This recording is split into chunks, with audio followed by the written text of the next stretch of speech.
Now, in your book, which is fabulous, you do ask the question, is Arianrhod a goddess? Why do you ask that question? I ask that question because it can be a little bit of a sticky situation, a little bit of a bone of contention, because I think within contemporary Western paganism, there is frequent criticism of the pagan community that such and such is not a god, such and such is not a goddess. How can you say that this individual is a goddess when there's no evidence to suggest historically that there was a cult to them or that there was a shrine to them?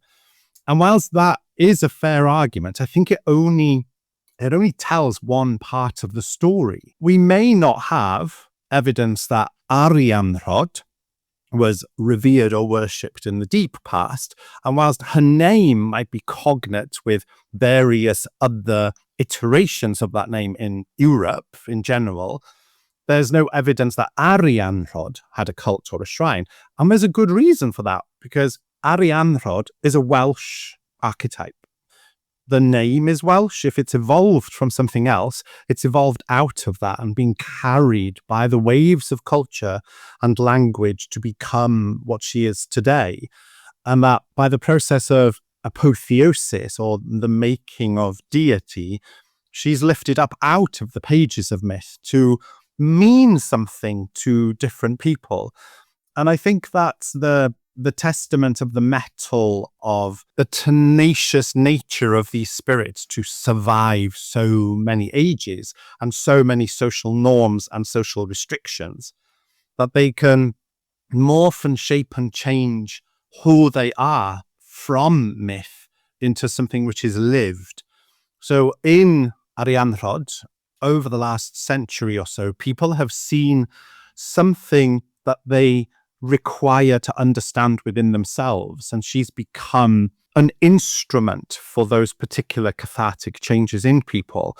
And when that relationship happens, I think the dynamic causes that individual to then become deified, because the people need her to be deified, and perhaps there's a need in her for deification as well. And I think that's similar in thread and thought to how myths evolve and develop, that these spirits also evolve and develop. So you could take somebody like Rhiannon, and you could make an argument that Rhiannon is an iteration of Rigatona, the Brythonic goddess, and that Epona is the Celto-Romano version of that. And you can see through time how these morphed and changed and evolved. As we're always growing, our culture grows, our society grows. And so therefore, these can grow as well and move with us through time. And I think they are more like companions in time rather than abstract concepts in time. And that through relationality, we might deify them. And of course, some of them have been deified for, a couple of centuries or more. So sometimes, my arguments can be a little bit flippant when someone says to me, oh yes, but this wasn't a goddess in the past. And I'm like, oh honey, that ship has sailed. It's sailed, love. It sailed 200 years ago. He's a goddess now. And, which sounds rather flippant, but I think within that flippancy, there's also a grain of truth and wisdom, right?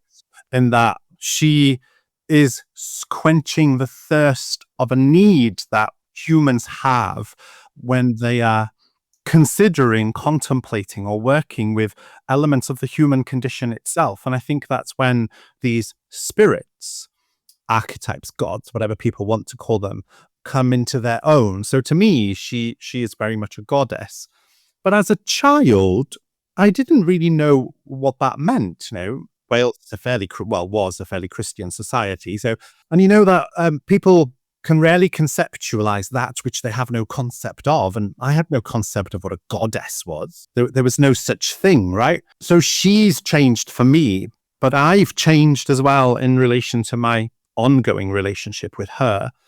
And I think that's what's important, is that the quality of sacred relationship is the thing that gives value and meaning to that dynamicism between a human being and a non-human being. We've been practicing apotheosis for as long as humanity has existed.